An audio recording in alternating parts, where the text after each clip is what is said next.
Houthi के बाद Hezbollah की इजराइल पर स्ट्राइक।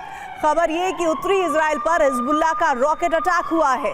हिजबुल्लाह के रॉकेट हमले में आईडीएफ का बेस तबाह हो गया है। उत्तरी इजराइल के रिहायशी इलाकों में बहुत नुकसान होने की खबर इस बीच आ रही है। इधर तेल अवीव पर बीते 48 घंटों से हूती का हमला जारी है। बीते 48 घंटों से हूती के लड़ाके तेल अवीव समेत इजराइल के कई शहरों पर ताबड़तोड़ ड्रोन हमले कर रहे हैं और आसमान से मिसाइलों की बारिश कर रहे हैं। गौर करने वाली बात यह है कि इन तमाम हमलों को यमन से अंजाम दिया जा रहा है और यमन से इजराइल की दूरी करीब 2300 किलोमीटर है। और इतना ही नहीं, इजराइल ने तेल अवीव की सुरक्षा के लिए आयरन डोम जैसे डिफेंस सिस्टम को तैनात कर रखा है। ऐसे में सवाल खड़ा होता है कि हूती ने नेतन्याहू के सुरक्षा घेरे में सेंध कैसे लगाई है। आखिर हूती का यमन टू तेल अवीव आक्रमण मार्ग क्या है और कैसे हूती के इन हमलों के साथ ही अरब में एटमी विनाश का खतरा बढ़ गया है। देखिए इस रिपोर्ट में।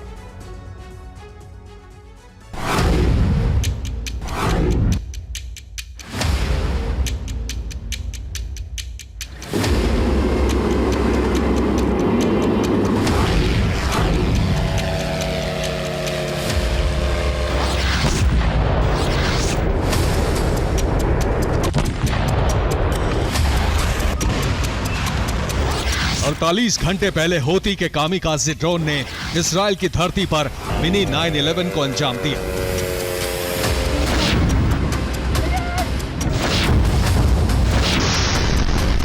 और इसके ठीक 24 घंटे बाद इजराइल की राजधानी तेल अवीव ताबड़तोड़ ड्रोन स्ट्राइक से थर्रा उठी।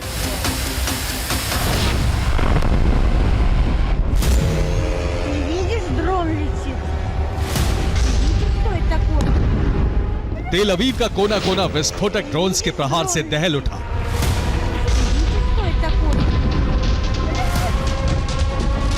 हूती के कामिकाज़े ड्रोन ने कहीं रिहायशी इलाकों को निशाना बनाया तो कहीं आईडीएफ के सैन्य ठिकाने तबाह किए।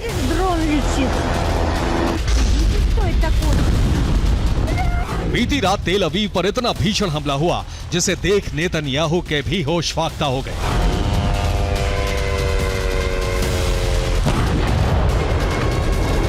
क्योंकि हूती के ड्रोन्स ने इजराइल में घुसकर उसके सुरक्षा कवच को नेस्तनाबूद कर अब तक के सबसे प्रचंड हमले को अंजाम दिया।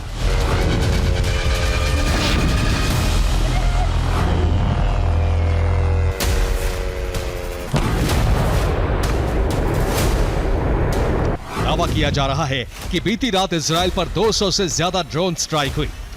हूती लड़ाकों ने इजराइल पर क्रूज मिसाइलों से हमला किया। इजरायली धरती पर सभी आसमानी हमले यमन से किए गए।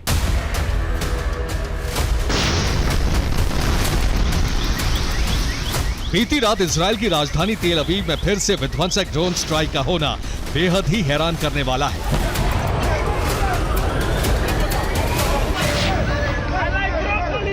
क्योंकि अब तक हमास ही गाजा से तेल अवीव या फिर यरूशलेम पर हमले करता था, मगर पहली बार यमन के हूती लड़ाकों ने तेल अवीव का ड्रोन हमले से दहलाया।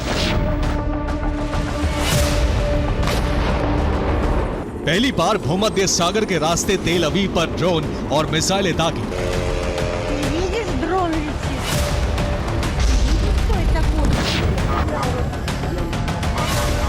ऐसे में सवाल खड़ा होता है कि हूती ने इजराइल के सुरक्षा चक्रव्यूह को कैसे तोड़ा।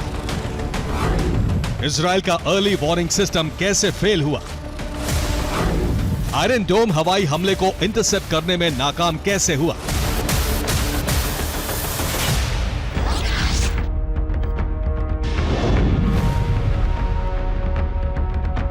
यमन से तेल अवीव की दूरी करीब 2300 किलोमीटर है और यमन के हूती लड़ाके ये दावा कर रहे हैं कि उनके ड्रोन्स और मिसाइलों ने 2000 किलोमीटर से ज्यादा की दूरी तय करते हुए भूमध्य सागर के रास्ते तेल अवीव को दहलाया।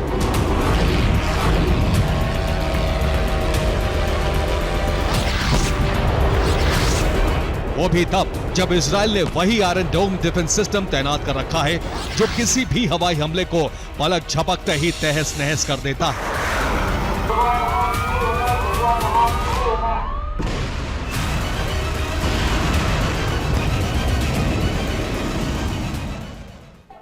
इजराइल की राजधानी तेल अवीव पर ड्रोन से हमला करना बेहद नामुमकिन है क्योंकि तेल अवीव की सुरक्षा इजराइल का आयरन डोम डिफेंस सिस्टम करता है।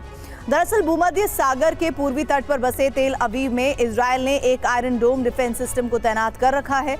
इजराइल का आयरन डोम सिस्टम 4 किलोमीटर से 70 किलोमीटर तक का सुरक्षा घेरा बनाता है और इस सेफ एरिया में कोई भी मिसाइल या फिर ड्रोन दाखिल होता है तो आयरन डोम उसे इंटरसेप्ट कर मार गिराता है। मगर दावा किया जा रहा है कि हूती के कैमिकाजी ड्रोन्स ने तेल अवीव में दाखिल होने के लिए आयरन डोम के ब्लैंक स्पॉट में मूवमेंट की है। आपको ये भी बता दें कि जिस जगह आयरन डोम तैनात होता है वहां से करीब 4 किलोमीटर तक का इलाका ब्लैंक स्पॉट होता है, यानी इस इलाके में आयरन डोम ऑपरेशनल नहीं होता। लिहाजा हूती के ड्रोन आयरन डोम के ब्लैंक स्पॉट रूट का इस्तेमाल करते हैं, तेल अवीव में दाखिल हुए और फिर भीषण हमले को अंजाम दिया।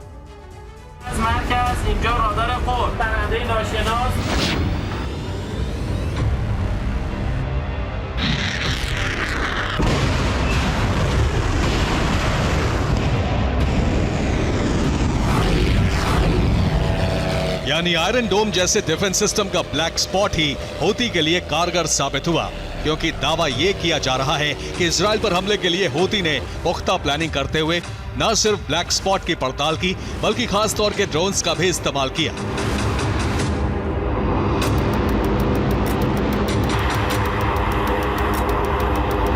जिसने अपनी जिग-जैग मूवमेंट के साथ रडार और एयर डिफेंस सिस्टम को चकमा दिया।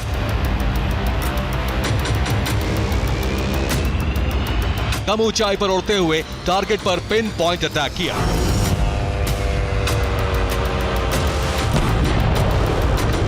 लेकिन हूती को आयरन डोम के ब्लैक स्पॉट का पता कैसे चला? आखिर कैसे हूती ने लॉन्ग रेंज वाले स्टेल्थ ड्रोन को तैयार किया? तो आपको बता दें कि इजराइल पर हमले की जिम्मेदारी तो हूती ने ली, मगर इस अटैक प्लान का ब्लूप्रिंट ईरान में तैयार किया गया, वो भी रूस की मदद से।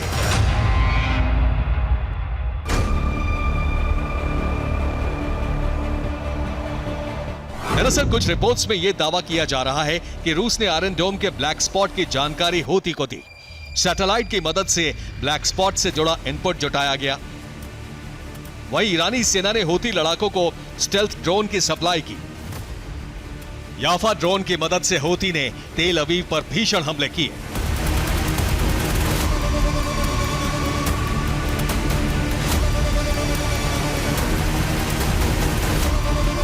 मतलब ये कि रूस और ईरान की मदद से हूती ने इजरायली राजधानी को बारूद से पाट दिया। लेकिन ये तो महज छोटा सा ट्रेलर है।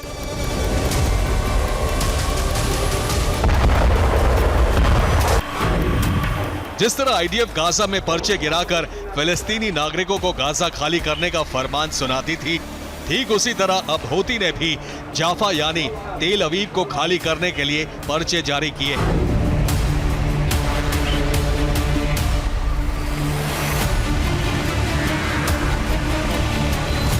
लिहाजा तेल अवीव पर हुए हमले के बाद अरब में युद्ध की आग पहले से ज्यादा विनाशक अंदाज में भड़क चुकी है, क्योंकि इससे पहले भी ईरानी प्रॉक्सी लगातार इजराइल पर टारगेट कर रहे थे।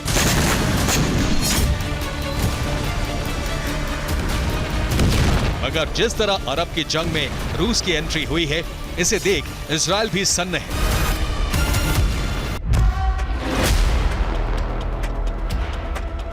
दावा तो यहां तक किया जा रहा है कि रूस ने हूती लड़ाकों को एंटीशिप मिसाइल भी भेजी है, ताकि लाल सागर में हूती का गदर जारी रहे।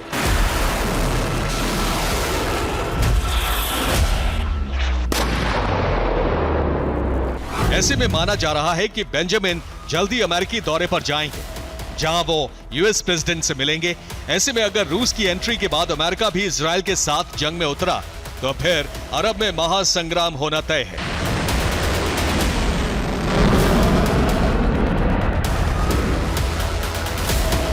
बम गोला बारूद के साथ एटमी विनाशकों का इस्तेमाल तय है।